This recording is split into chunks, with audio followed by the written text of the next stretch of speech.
interesting day here, and it's getting even more interesting. Welcome, Jade. Thank you, Yvette. I appreciate you. You're welcome. I was first attracted to Jade by this wonderful hairstyle. Look at it.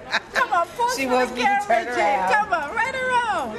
I thought this was really interesting. Thank Jade, you. what inspired this? Okay, a couple of things happened. I was publishing my first book, and it was being the book release was at the Schomburg Center in Harlem, and 2 days beforehand I was running behind schedule with my promotion material, so I kidnapped my staff and made them spend the night at my house. And I was up for 72 hours straight, and I went to the printers to pick up something, and I ran into my ex-fiance who I hadn't seen in 6 years. And you know, when you run into that ex, you want to be looking A+. I look a D-. Girl, everything, I looked like I was stinking, nothing matched, everything was wrinkled, I was a mess, because I had been up for 72 hours. So I realized when I went home that I had evolved on the inside, but there was nothing externally representing that internal evolution. So I had always loved the Maasai women from Kenya with their bald heads, and it inspired me. So I started cutting my hair. I cut my hair, and I left, I had waist-length dreadlocks at the time, and I left about 30 of them on the back of my head. And so I walked into the bathroom with waist-length dreadlocks. I walked back with a bun like this, and the people on my staff thought I was having a nervous breakdown. They asked me, "You want a cup of tea?" And they said, "Does anybody know what her mom's number is?" And I said, "No, no, no, no, no." And I had to run and show them this picture of the Maasai women with their hair bald, with dreadlocks strategically placed all over the head, but dyed with red ochre. And then they believed me. At that point, they believed me. So that's what made me cut my hair. But I always thought bald was beautiful in women ever since I was a child, and I didn't have enough guts to do it until that day. Don't worry, nothing happens before the time. It's so true. The time is right for you, Jade. It has. It's been 8 years. 8 years I've worn my hair like this. And then my hair got to be so long and so heavy, the dreadlocks started breaking. So I used to be a cosmetologist, so I said, what's the next best thing? Okay, box braids. I had my niece braid box braids on the areas where the dreadlocks broke off. And at the end of October, I'll have them sewn back onto my own hair. They're sitting in a drawer at home because they're mine, and I'm putting them back on my hair. So that is the genesis of this haircut. Okay, I just learned from you, you're an author. Tell me about your first book, then. Yes, okay. My book is called On Being Fat, Black, and Female, and it is going through 4 evolutions. It started out as a chapbook of 60 pages, then a chapbook of 90 pages, and then a 90-page paperback, and I'm done. It's a 184-page paperback of poetry, prose, trash talking, and monologues, and some definitions like an option. An option is a noun, and it's a situation, place, or thing that keeps you sane when the motor scooter just ain't acting right. I like that definition. That's working. That is working. Indeed, Jade. indeed, indeed. I think that's my mother over there. Oh my goodness, I'm sorry. That's all right. Yes, ma'am. So, Yeah. Have you got another book? my next book is called Acting Like I Got Some Sense. And it's a follow-up to On Being Fat, Black, and Female. Okay. On Being Fat, Black, and Female was written during my 20s and early 30s, and it charted my journey to self-discovery. Acting like I Got Some Sense is me building upon the self-actualization that I discovered in writing On Being Fat, Black, and Female. And then I have a series of short stories called Drinking Partners about a male friend that I used to hang out at the bar with.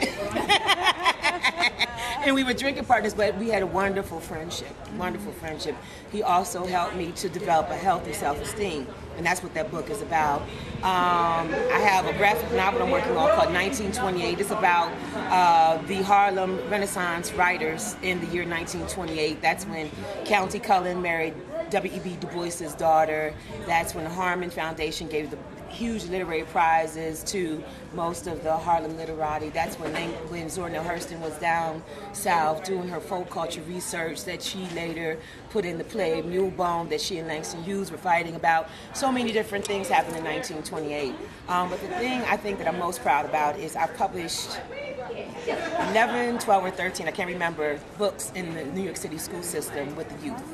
Yes, and I teach them different poetic formats and help to unleash their sense of self-expression so that they can express on the page.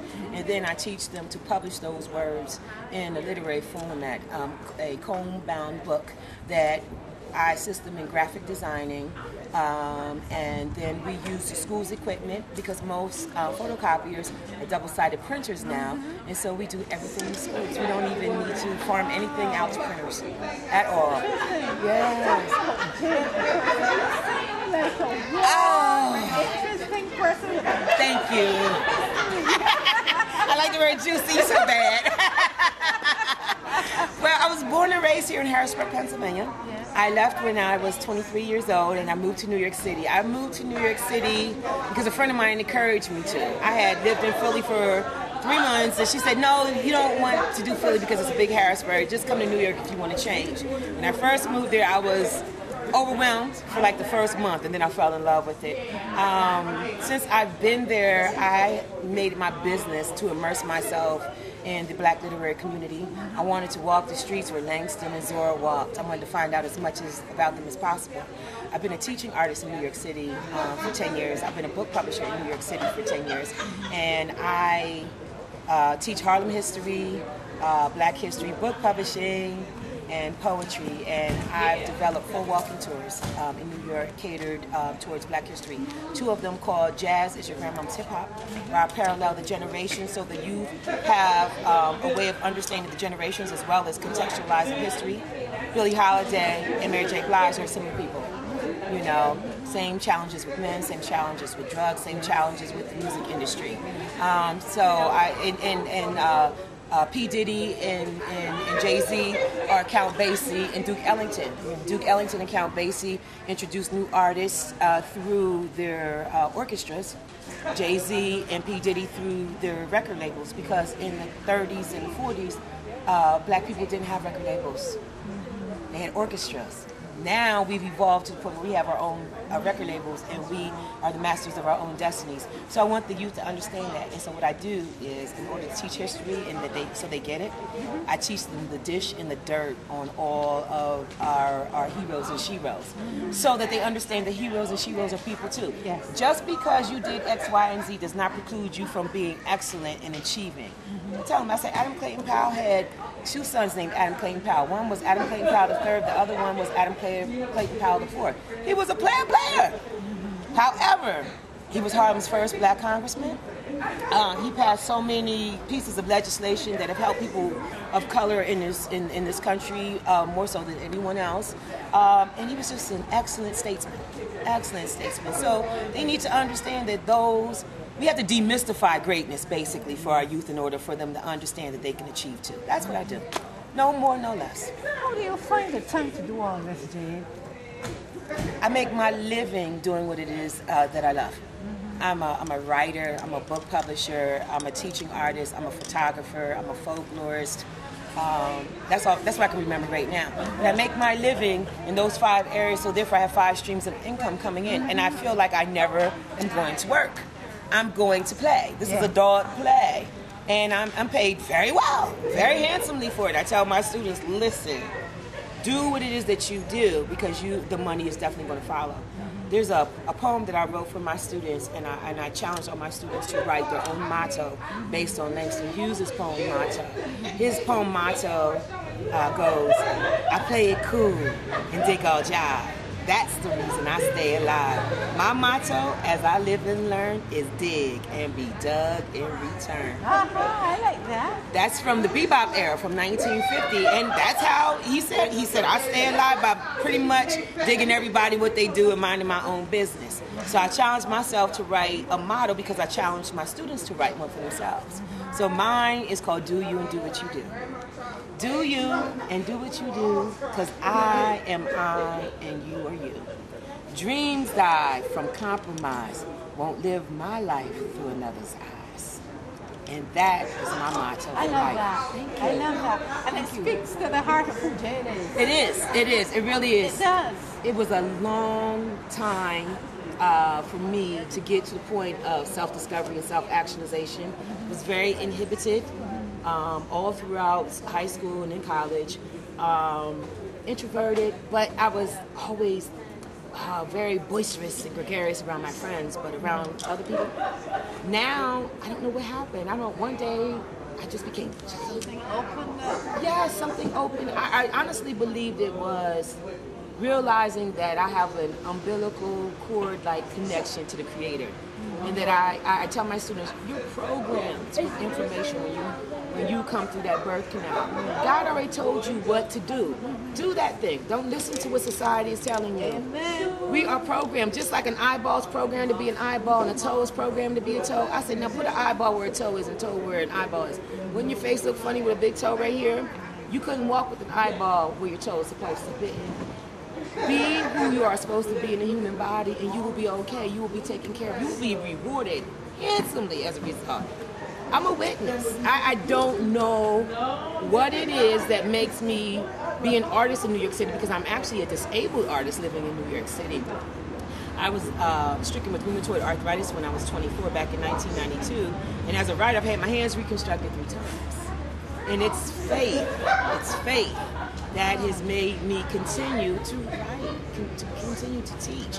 And I've healed, and I'm continuing to heal from this illness as a result, because I just live on my purpose every day.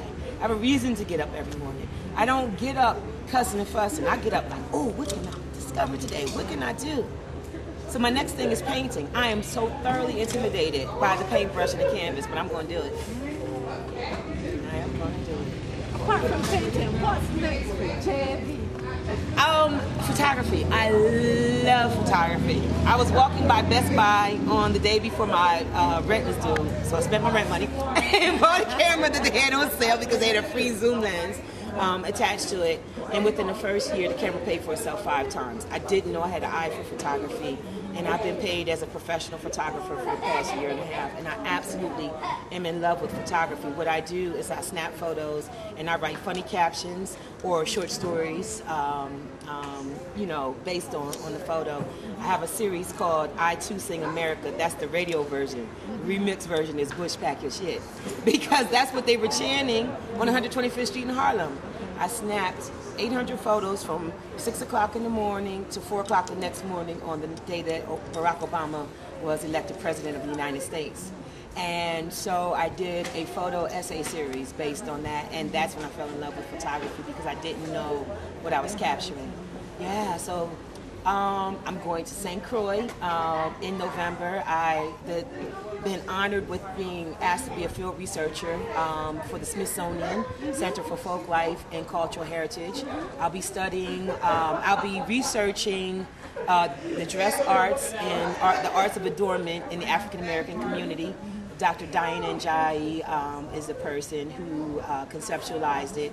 The will to adorn is based on Zora Neale Hurston's words that black folks have the will to adorn. She was basically talking about the way we speak. It also applies to the way we dress, where hats kind of cocked to the side a little bit sharper. Look at you, look at the way you are. Look at the shoes in your dress, and look at your style and the attitude. The will to adorn. And excuse me, my teen interns and I are field researchers in New York City for that project. I'm director of the Dr. Beverly J. Robinson Community Folk Culture Program at Mind Builders Creative Arts in the Bronx. And we train youth from 13 to 19 years old to identify, document, and present those cultural custodians and tradition bearers in our community who still heavily carry our traditions. We present them on stage back to the community so our community can stay really close-knit and tight. And that's what I do. It does sound like a lot, doesn't it? It does.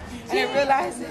JADE, you have limitless possibilities out there for you. Thank you.